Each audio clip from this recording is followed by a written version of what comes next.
I'm John Scott. I'm a tax partner at Anders and the leader of Summit Legal VCFO Services. Welcome, and on today's webinar, Kip Bilderback and I will discuss harnessing operational and financial metrics to grow your law firm and improve profitability. If you have questions throughout the program, please put them in the Q&A and we will either address them as we see them or at the end of the presentation. At Summit VCFO Services by Anders, we advise clients along their journey. And we do that by using dynamic forecasting as the foundation to provide that service. We utilize innovative technology to provide better service and increased efficiency. We also think that there are 4 metrics that you should focus on. Those are cash, financial, production, and pipeline. And by monitoring data and technological advances and utilizing that technology, we can help you set goals and map out a path to your destination. And I like to tell the story about your grandfather and how he took the family on a family vacation. The night before that trip, he pulled out a 10-year-old atlas and he made some notes. And the next day he piled everyone in the station wagon and he took his journey. And along the way, he could only react to what he saw in front of him. That's a lot like traditional bookkeeping services are. They give you historical information that you react to, but it's not real-time data. Our parents had it a little better in that they had AAA triptychs, which anticipated known construction and roadblocks, and it gave you a workaround to help you get to your destination. But today, we have access to great data, and it can be instantaneous, much like the Google Maps app and the Waze app. It's getting data from thousands of different people along your same journey. Your accounting system and your finance team can give you this information in real time so that you can make better proactive decisions.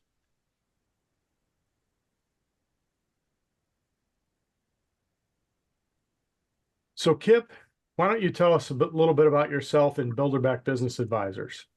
Sure. Thank you, John. Good afternoon, everyone. I hope you enjoyed rocking out before the beginning of the webinar. My name is Kip Bilderback. I am with Bilderback Business Advisors. I am an attorney by original profession with over 25 years of experience in the practice of law and law firm management. I started Bilderback Business Advisors some years ago to help other attorneys and small business owners to work on their business as well as in their business to achieve more success, more growth, and meet their goals. And I'm thrilled to be here to discuss a little bit of law practice management and some of the great things that Summit can bring along in the financial arena to help all of us do better in our practices. Thank you, Kip. You know, my own origin story, I started in the late 80s, early 90s with Anders, a small local firm. We had about 90 people. And like all of my colleagues, we were generalists. You're forced to be a generalist in a mid-sized firm, but we got a ton of work and referrals from attorneys. So we met a lot of attorneys, and I was fortunate early on to meet an extremely entrepreneurial attorney who decided in his niche of law, he didn't want to work in his business, but rather on it. He was a big proponent of the E-Myth books, and I watched him over our 17-year relationship. By focusing on data and making data-driven decisions, he grew his business from just this metropolitan area to almost every state in the United States.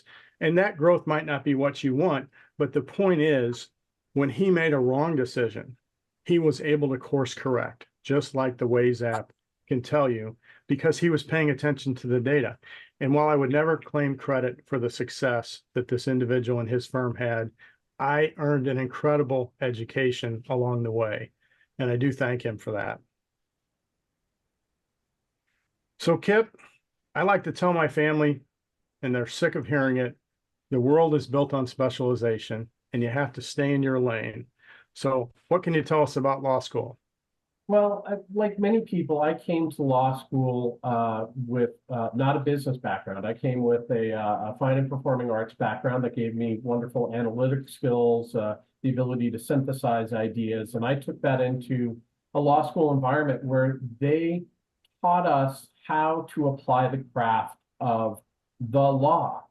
You'll see it up on the screen. We're very proud to be warmly zealous for our clients, to have a level of knowledge and level of ethical dedication to serve the needs of our clients. And we feel very special and honored to do that. I remind people, how did you feel when you first passed the bar exam and became a licensed attorney? It's a really profound experience, and there's a lot of joy in being able to provide that craft.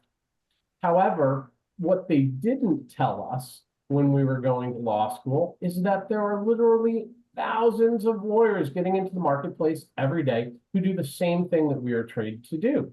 And that in order to apply our craft, we have to get paid. We have to support our families. So we are trading our time and our talent to obtain payment so that we can apply our craft and get on with life.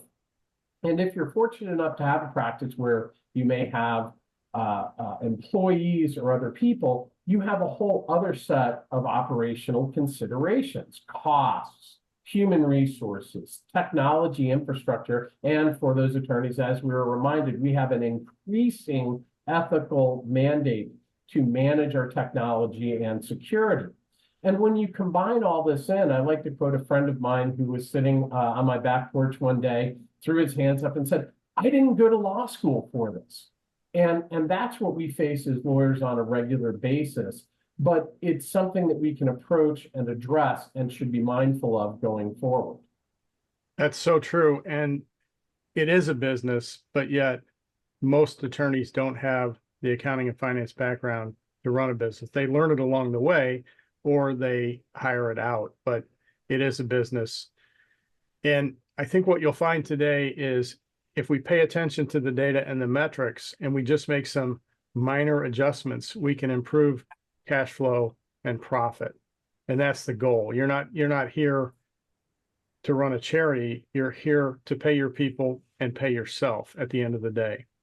You know, if we just look at increasing our charge hour expectation or getting our clients to pay us quicker, we can run the business a lot better. So we think, like I said before, there are 4 metrics: cash, production, financials, and pipeline. Each area is profit focused, and if you have good data points and you pay attention, you can make proactive decisions rather than reactive decisions. The first one I want to talk about is production. And what we do is a production. It's not a manufacturing company in its traditional sense, but we are producing client work to meet client needs. Exactly. And this is something I'm really passionate about. I had the good fortune of working in an area of the law that had a lot of repeatability. And along with my fantastic partners, we created a lot of systems and a lot of processes to manage that. And what I've found is that if you step away, and it's hard for us attorneys to do because we really want to believe that we're very, very special and very, very smart. But if you take that step back and look at the provision of legal services as a product, and that it's dependent on the materials and the time involved, and you find a way to outline that process and get good procedures around it, you do a number of things. And one of which is you allow the ability to better handle the one-off situations and to provide what we call the secret sauce of your representation much more effectively, and get results that you wouldn't otherwise get without stepping back and looking at those actions. You know, and by pushing down that work to a lower level, Kip, you allow yourself to do higher level things. Exactly. Every bit of time that you save, every bit of repeatability gives you additional time, gives you a better product, and allows you to be the type of lawyer that you want to be. And I think I have a simple example here, John, that we put together. This is what I would call a plain vanilla litigation file. This would be assuming a plaintiff's case and doesn't assume any of the things that take it off the track. Let's just call it plain vanilla. You'll see we outline different milestones, different actions, documents involved, and timing. Very easy to put together, starting from matter referred, opening the matter, demand letter, petition, answer, discovery, and hopefully a motion for summary judgment to resolve the matter. And along the way, we see that there are certain actions that need to be taken and are uniform to every type of litigation. You will generally have these actions on every type of file. Likewise, you will have these documents on every type of file. And based on experience you probably already have, you know how long it either does take or should take in your operation to accomplish these steps within a general measure of rationality. So if you take all this stuff down and track these items, you start to see certain things that are common or could be duplicated and leveraged in your law firm. For example, by having milestones, you will know what your steps are, but you also may have similar milestones across your entire operation. You will have a matter referred on just about every file. You will have an opening on just about every file. You will have a close and final bill on just about every file. And these things, when you track the actions, you will see that a lot of those items are going to be the same, meaning that the matter referred on a litigation file may be the matter referred on an estate file, or maybe the matter referred on a business file. Likewise, by tracking the documents, you can see that you have a standard client intake form, an engagement letter that may be the same, certain pleadings which may be the same, and you have timing. So if you can get a matter referred to matter open within 1 to 5 days across the board, you can measure that across your operation.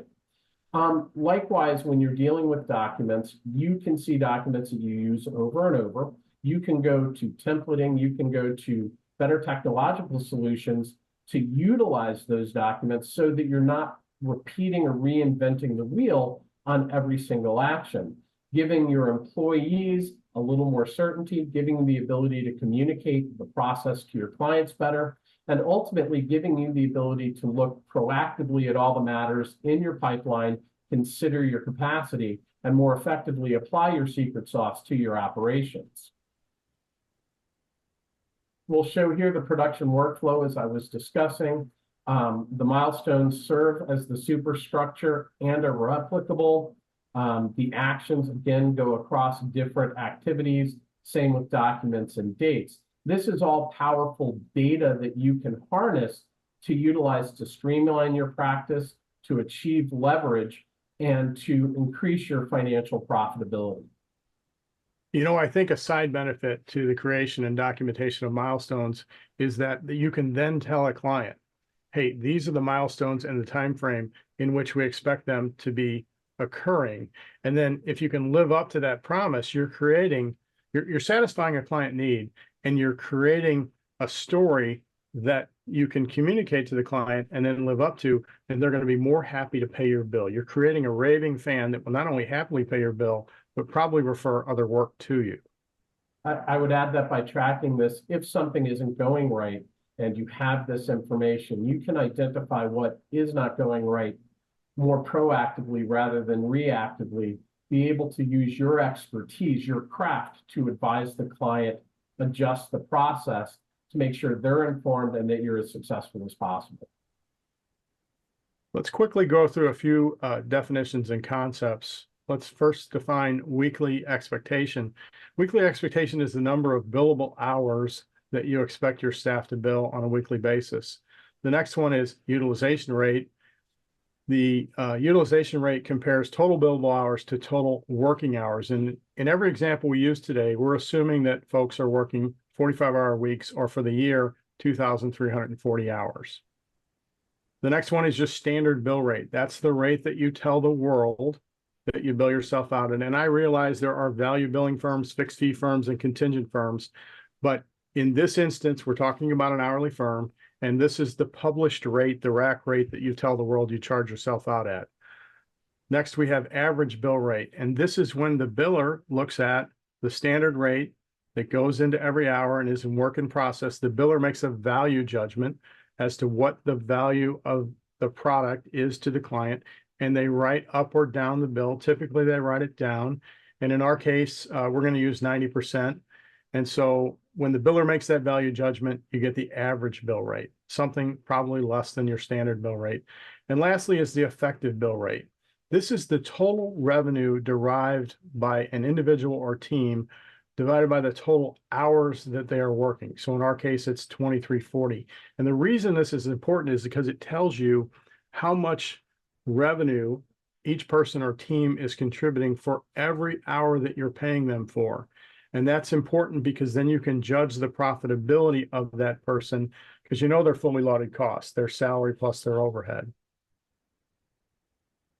Now, when we forecast, we have to get granular. You can't take your forecast and divide by 12 because we know each month is a little bit different. Each month has a different number of working days in it. So in our case, we're doing with the 45-hour week, 2,340 hours per year.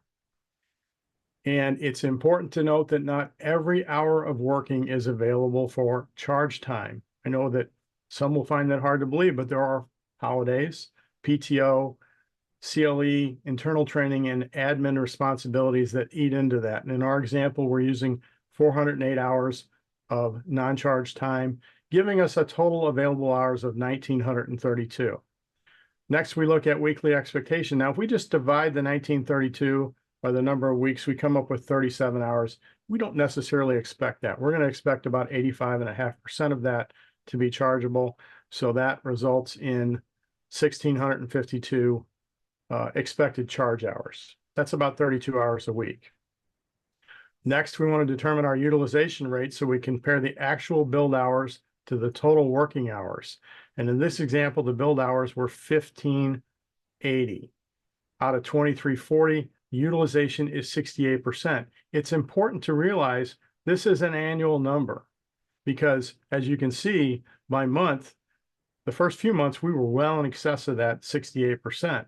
But then the summer hits and you have CLE, you have vacations, you get later in the year, you have holidays in November, December, that eats into that utilization. So look at this on an annual basis. Otherwise, you'll think in the early part of the year that you're killing it. The other thing is, it's important to look at this on a forecasted basis. You know that the early part of the year is going to be better, but you don't want, if you're falling short of where you think you're going to go, you can't wait until October to fix that problem because you're going to run out of available hours at that point.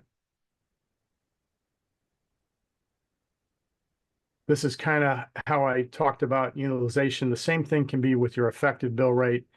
You have to look at it on an annual basis. This tells us the revenue that they're producing for every hour that they're there. It will go up and down. Look at it on an annual basis. Now, this is the concept of the average bill rate that we talked about. All the months are the same here. It's not always going to be that way, but in our examples, we have a standard bill rate of 250. We're writing it down 10% to 225. I did have a managing partner who was bragging about their superstar staff person who they were always writing up their time. They were getting 105% of standard rate. And my immediate thought was, you shouldn't be bragging about this. You should raise their standard rate. So when we forecast, we look at individual revenue. And this person, actual charge hours, 1,580 times 225 gives us revenue of $355,000. When we build that out, we look at the team revenue. And for our example, we're using 10 fungible people. They're all the same. So we have 10 full-time equivalent employees. Revenue in this case is $3.55 million. Now, we get back to that effective bill rate. There's two ways to calculate the effective bill rate. You can take the utilization percentage times the average bill rate, gives you $153, or you can take their individual revenue divided by the total number of hours worked, 2,340, gives you the same number. You know, the next metric I'd like to talk about is cash, and the pandemic taught us that cash is king. We were all scrambling because we didn't know what was going to happen to hold on to and get cash. And government did actually shocked me with how quickly they got out programs to help with cash. We can talk all day about whether or not they were the right programs, but they did create access to cash and the economy didn't seize up. I also have a retired partner who constantly told us you can't eat WIP and you can't eat AR. So billing and collection are the lifeblood of any professional service firm. You can be the best attorney around, but if you don't bill and collect, you're not going to be in business. So you have to set up billing and collection policies, and then you have to enforce them. You want to train your clients to be A clients. So when you get a new client, send them early, smaller bills to see how they're going to react to paying that.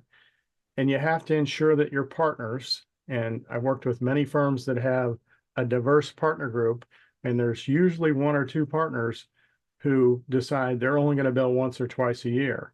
Well, if you think about that, it's unfair to the other partners who are financing that bad behavior. So you have to enforce those policies.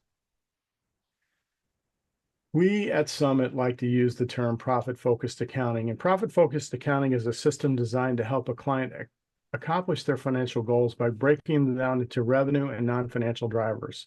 Unlike revenue numbers, non-financial drivers can be consistently controlled and monitored through clear metrics that are used to determine a client's revenue forecast.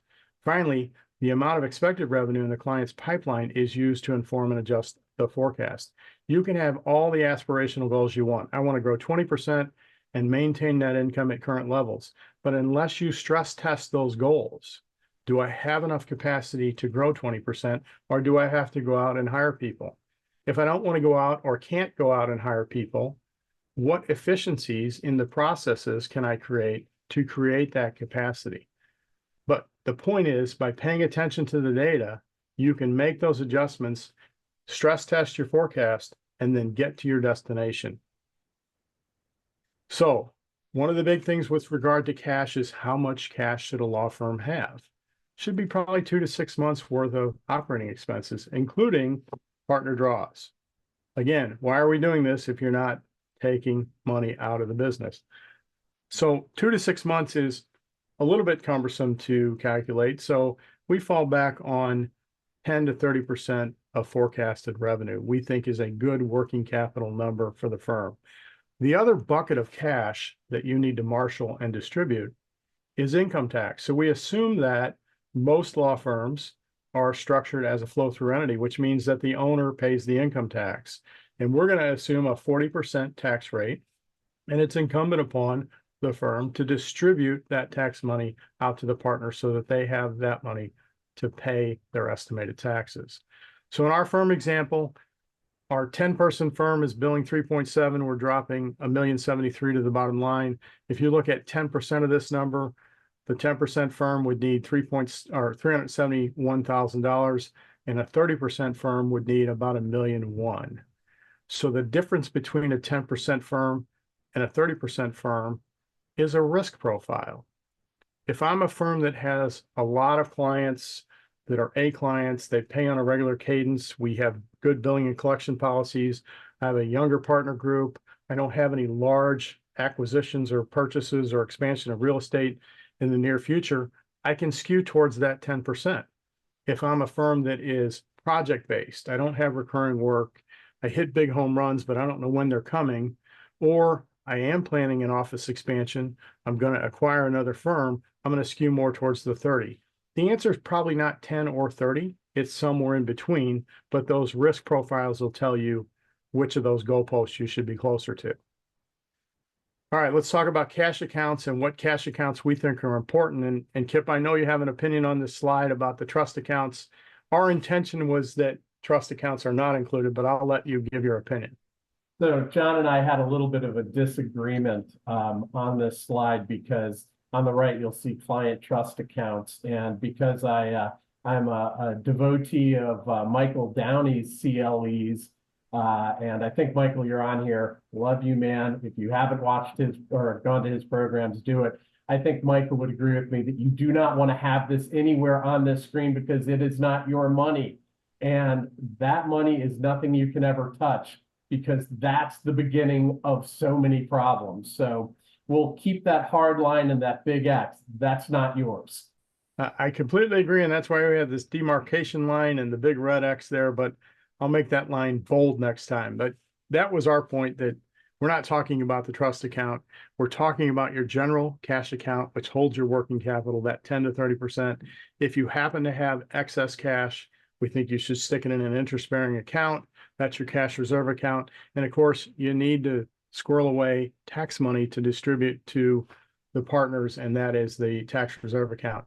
The last piece of this is you can fund shortfalls in your cash with the line of credit. And we think every firm should have a line of credit that equates to that 10 to 30% amount. That's your safety net. And a good use of debt is when you run into something that it's not there to support the partner lifestyle. It's there to provide for a shortfall in cash on a short-term basis. Let's look at the cash flow cycle, and here's the formula for how you determine it. Annual revenue divided by number of days times AR days, your collection days, less your AP days. In our example, the cash needed is going to be, we do 3.7 million. We have an AR turn of 30 days. So the cash requirements, again, come out to 371 versus a million 113. So we talked about these two accounts. Let's talk about income taxes. Oh, I'm sorry. We're going to talk about accelerating your cash to fix that position. So this particular firm has 20,000 in the bank. They are turning their AR on 60 days. This is where we talk about tweaking things so that you can make things incrementally better. If we were able to shorten that AR cycle from 60 days to 45, you can see that in March, they never go negative. They don't have to hit the line of credit. They're still not at their target in May for where they need to be, 371,000, but they're in a much better position. If we could increase that even more, and this might be nirvana, but if we can increase that AR turn to 15 days, you can see how powerful that is. And they do hit their target. Now, are you going to get to 15 days? No, but remember in our example, we were paying our payables in 15 days. We could also move that lever and pay those in 30 days, which will impact this cash flow cycle and help us with our cash position. And John, let me add in here, this goes back to some of the things we were discussing earlier about having a procedure to follow up on these, having a billing issue process, a follow-up process, et cetera.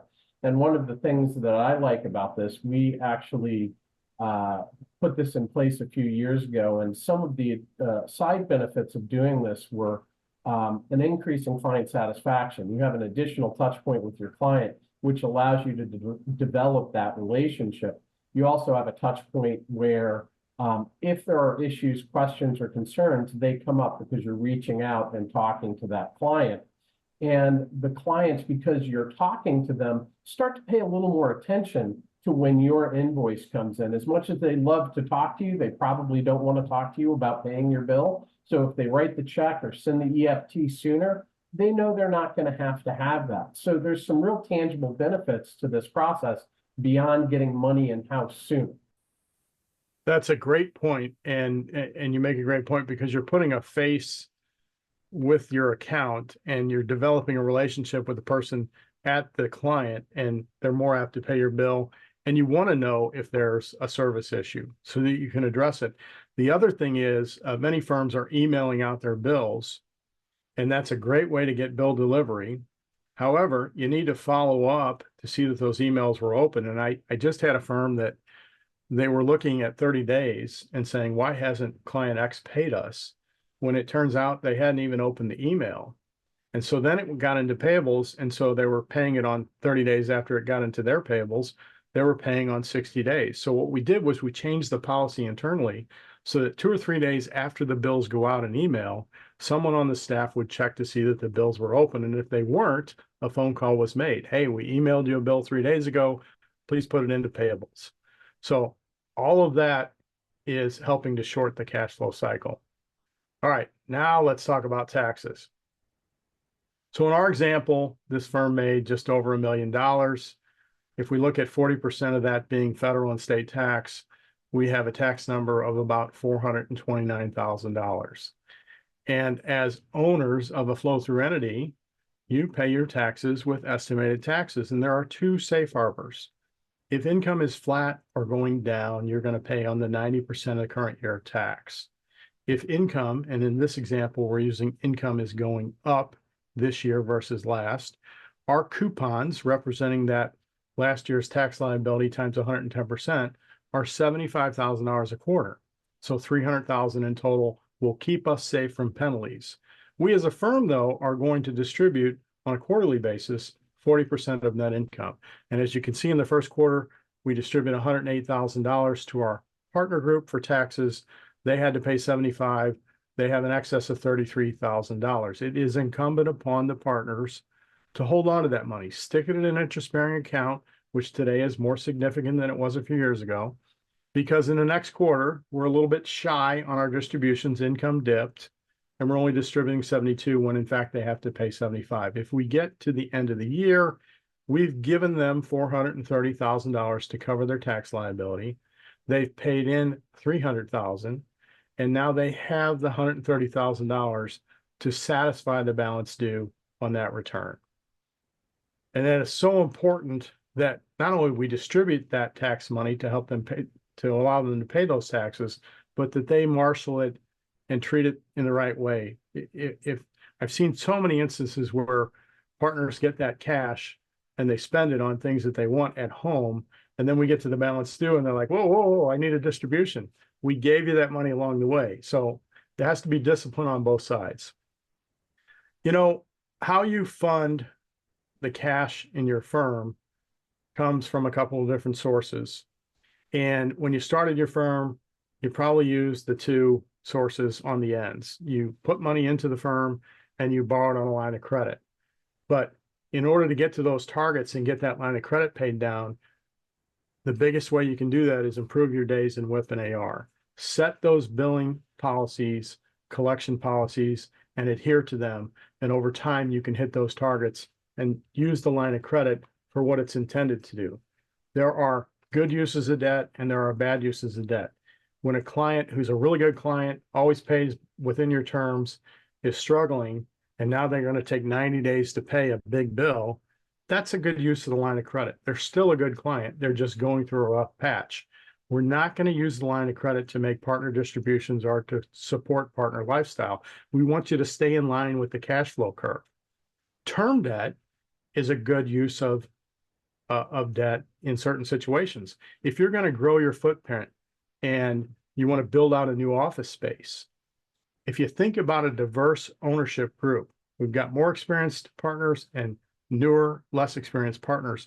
It wouldn't be fair to use all of our operating cash to go buy that big piece of technology or expand our offices. But if we used some of our cash and we had a year or two to build up some of that cash and we borrowed the rest of it, we could then term out that debt and pay for that over time. And if we termed it out over the life, the depreciable life of whatever the new asset was, we could match up the cash flows and the expenses. And that is fair to the entire partner group because you're spreading out the deductions and the cash flow over the same periods. All right, let's turn our attention to financials. And since we said that law firms are a business, Kip, I know you have some thoughts on what kind of net income percentage law firms should have. Sure. One of the things I've often run into is looking at profitability and thinking what's appropriate. And I always go back to the fact that we're devoting a lot of our time, a lot of our energy into running our law firms. And if you look at the amount of money you have involved in your law firm, and you think, okay, if I take this money and I put it into some firm passive investments, I'm going to get a certain return, and that return is going to happen while I'm sitting on the beach, going fishing, hanging out with my friends. So in order to make that effort worthwhile, you've got to be beyond what you could otherwise get in passive investments, hence the lower number of the scale that you've recommended to make sure that our time is invested worthwhile as business owners. I also think as we discuss this, when you look at that 50% number or going above, hey, hooray, if you have some great years, that's fantastic. But I think once you get into that realm, you probably need to take a hard look at your business. Kip, you're muted. And determine whether or not you're making the proper investment in infrastructure, in development of the people, in training, to assure that that profitability continues rather than just extracting value from the firm. You're so right. And there are firms out there that are 50% or even higher. And that's great, but they're not building a firm that can replace them. They're not training and investing in the people below them that can make the firm live beyond them. When they're sitting on the beach, if you want that firm to keep going, then you need to say, okay, 50% is too much. I'm going to invest in people and show them that there's a path to being who I am. And then I'm going to go away at some point. I know that's a struggle for some attorneys, but it's not really healthy to, make 60% in your law firm. That tells me that you are not investing in your people and you have no intention of growing beyond you. When you retire or die, it's over. All right, so back to our example, we're dropping 29% down to the bottom line, kind of close to our target of 30%. We're asking our professionals in this example to work 45 hours a week, 2,340 hours a year. So let's talk about your financials. And the first thing on here is accrual basis. And you'll say, wait a minute. I'm not paying taxes on the accrual basis. Of course you're not. You're going to pay tax on the cash basis. So when you receive income and pay expenses, that's when you recognize the revenue and recognize the expense. But the important thing is to know that the cash basis follows the accrual. If your WIP and AR, and WIP, for those who don't understand, is work in process. If your WIP and AR is trending down, I can tell you that your cash basis will trend down. Conversely, if your WIP and AR is trending up, your cash basis income will trend up when you collect those receivables. So we want you to track your financials on the accrual basis and then convert to cash. We want them to be consistent from year to year so that we can compare things and judge how things are going. We want them to be reliable. And I know there are consultants out there that bang on generally accepted accounting principles.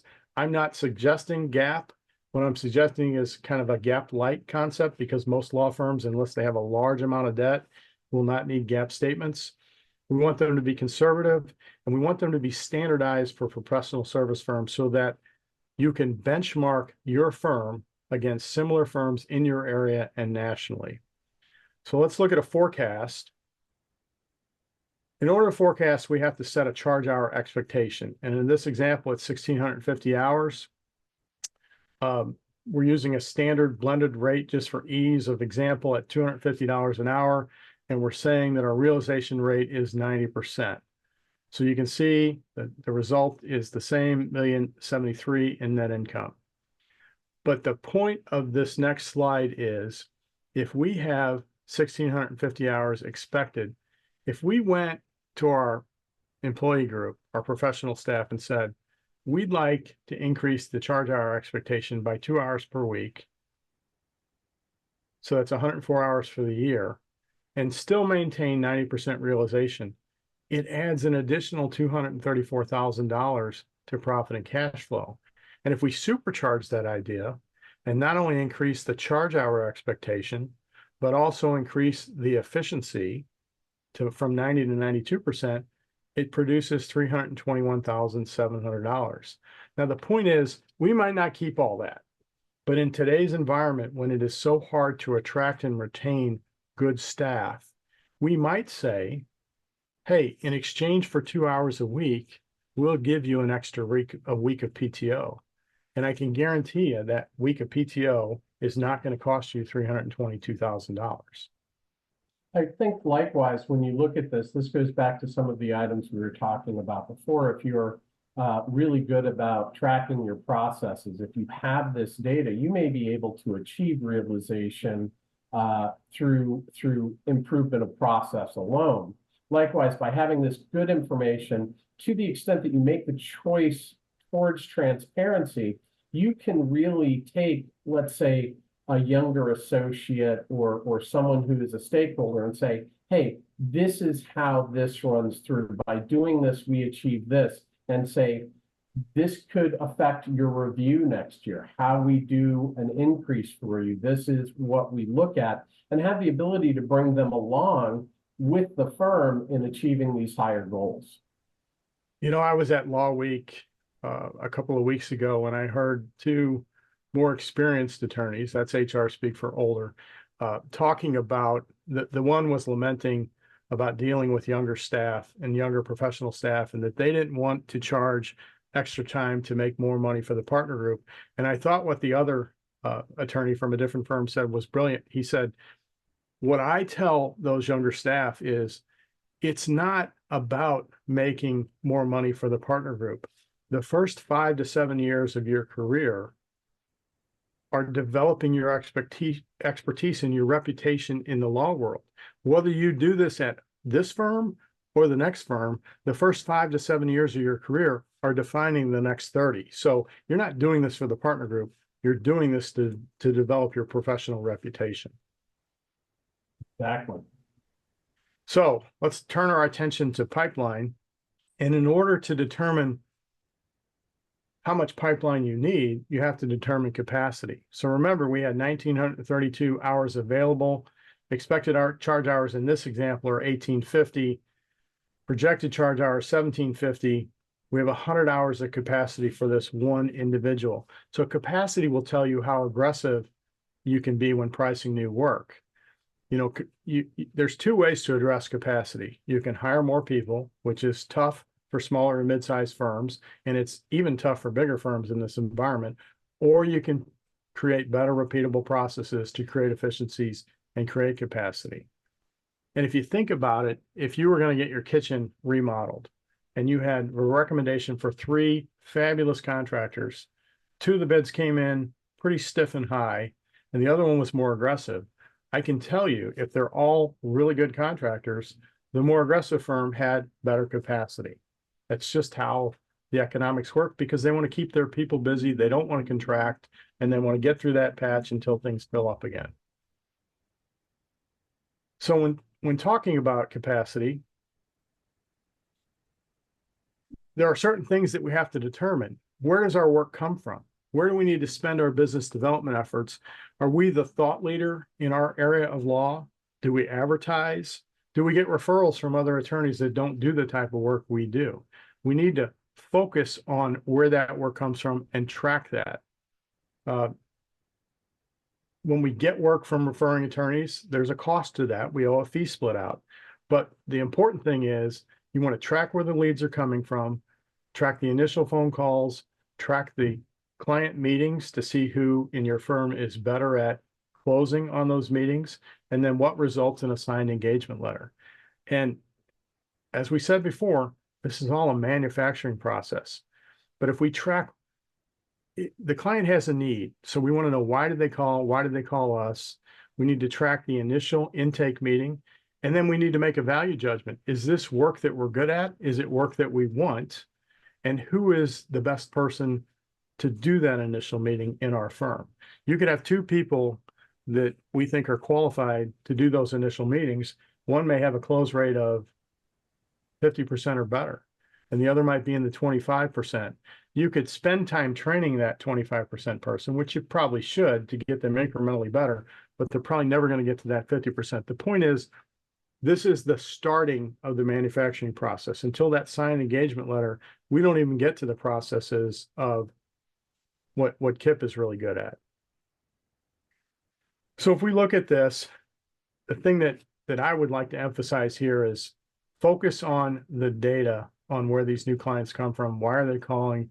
What kind of work? Track your closing percentage and determine your average sales cycle. In other words, if I have capacity of $300,000 as a firm and I'm closing at 50%, I need a pipeline that's double 300,000, because I'm not going to get, if I have a pipeline of 400,000, I'm only going to fill capacity of 200,000. But I don't think many firms, even accounting firms, think like this. I think you have to determine that capacity, determine where the work is coming from, what's the total potential value of that, and then back into, based on your close rate, how you're going to get there. All right. We think that utilizing all this data, you can create a dashboard and pay attention to your KPIs and vital signs. And in the 4 areas in cash, we have average days in WIP and AR, your AR aging. You need to train your clients to adhere to your billing policies. When you let them operate outside of your policy or outside of your engagement letter, you're essentially telling them it's okay. And once they get, I'm the father of 3 boys and 1 girl, and the boys, they want boundaries. But if you let them go over the boundary, you've just expanded the boundary. So you need to keep a tight rein on your policies. On the financial side, we look at revenue per professional, per day, per month, leverage. We could spend an entire couple of hours on the leverage topic. And leverage in the legal world is something that needs to greatly improve. Even the best firms are probably 3-to-1. Accounting firms are 9 or 10-to-1.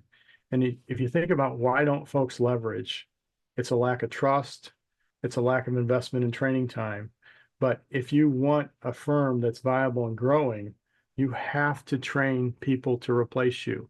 And if you think about something that you're doing at your level that is beneath you, but you're doing it because you don't want to take the time to train someone, you don't trust that they're going to do it the way you would do it. If you spend that time, yes, it's going to cost you over the next couple of months that time of looking over their shoulder and training them, but it's going to free you up to do higher level work. And I'll add here, if you have the process written down in some form, clearly indicated, you have the tools to set up the expectations and the process so that in the training, the people who are going to be taking this work off your hands know what's expected, know how to do it, and know what the results should look like, which will lead to more success. And documenting those processes is working on your business and not in it. It's great. On the production side, standard bill rate, average bill rate, pay attention to all these metrics. And on the pipeline side, capacity, new client opportunities, where are they coming from? What's our close percentage? How long is the average cycle?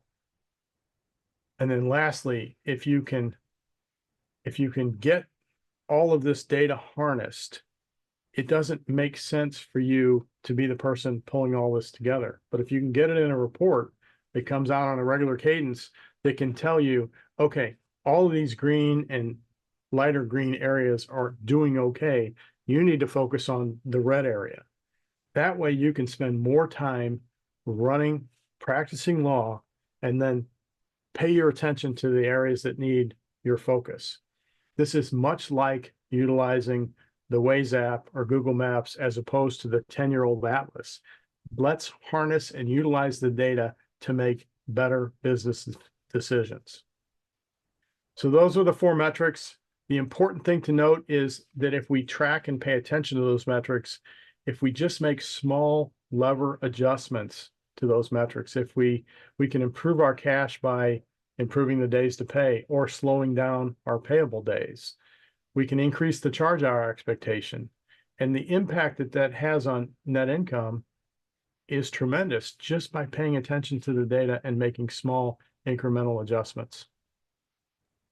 So this is where I kind of step in because I reflect the legal community that is listening to this. And I know if I've sat through one of these, I'd be like, oh my gosh, that's so much. How do we do it? How do we make those changes?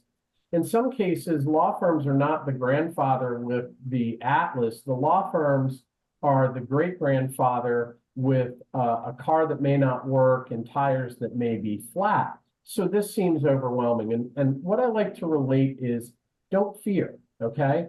A lot of the stuff that John talked about, a lot of the stuff that I've talked about are things you are already doing, and it's just about how to utilize or apply those better. I always suggest to people, start with one thing. Pick the one biggest pain point and start working on that. Use the people in your firm, your partners, your associates, your paralegals who are already doing it to help you put it together. Keep it simple.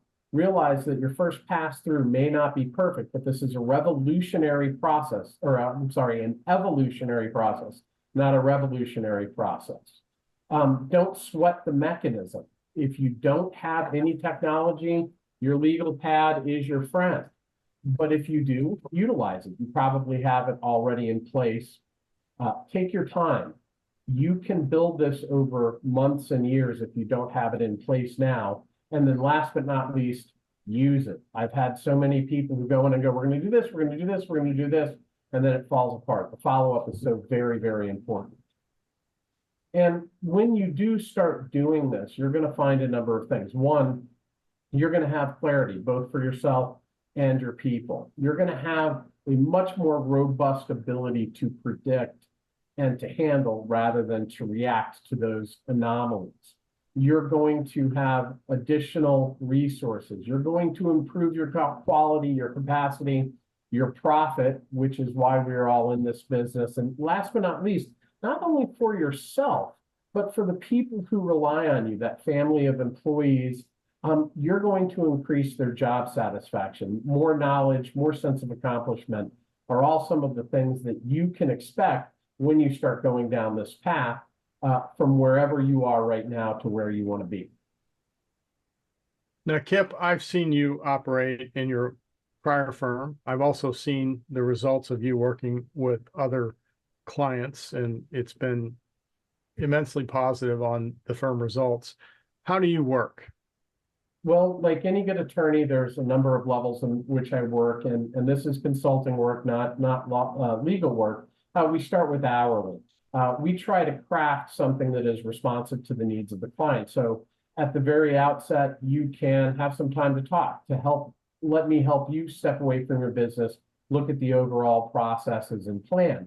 From there, if you want to handle a discrete area, whether it's a strategic planning area, a specific project, we work on that basis. And then last and not least, and this seems to be one of the most popular services I offer, to have someone who can step back and kind of be a managing partner on call or some type of resource on a regular basis. For law firms who need that, we offer a retainer-based fee where I'm available on a regular basis, on a regular cadence to help you execute on the plans that you're trying to do, but also take the time to step back and find the next things you need to do. So if you reach out to us, we'll find a solution that works for you and for your practice to make improvement. Great, thank you. So going back to how we started with this idea of your grandfather planning a road trip and how things are now, your grandfather and even your parents only had access to historical roadmaps, just like most accountants these days only give you historical reports. But if you keep these ideas in your mind, these are ideas that allow you to take your own road trip and make your firm even more profitable by using the information that's in your systems and here and now, and even allows you to predict the future. And that's what we do with our clients every day. And that's what we'd love to see happen for you too. I've written a book that will come out mid-March. And if you'd like a free early access copy to this book, you can scan the QR code that's on the screen. I want to thank all of you for joining us today, and I do know that there's a Q&A question out there that we will address here in a second. If anyone has anything else, please send it in the Q&A. But I want to thank Kip Bilderback of Bilderback Business Advisors. I've witnessed his work in action, not only in his prior firm, but where he created efficient processes that help them in a demanding competitive legal environment, but also as a consultant in helping other firms. Our contact information is listed below. Kip, do you want to address the question in the Q&A? Sure, but before we get started, John, I want to thank you for the opportunity to talk with you. I've worked with you over a number of years in a number of capacities, and for the folks on this webinar, I think that John's team, both at Anders and at Summit, offer an incredible product. I've seen I've seen firsthand some dramatic changes for the positive in firms that he's worked with, and I recommend them. And it brings up one more point. As attorneys, we know we're really smart. We know we have capabilities, but sometimes it's really important to get the help of other people who do what they do very well to allow you to spend the time doing what you do very well. And resources such as Anders, such as Summit, provide that for you. And I do recommend that you check them out. John, the one question that we have is, will the slideshow be made available to participants after the presentation? This is from Tad Ortman. Hey, Tad, how are you? It's my understanding that the entire webinar will be posted for a period of time after we are done today. Will there be a link to a PDF of the slides that we can print out, or is that something we need to take back to your team? You know, I don't know the answer to that, but if you want to reach out to either one of us, we will get you a copy of the slides. Thank you all. Thank Great you. being here today. Noon.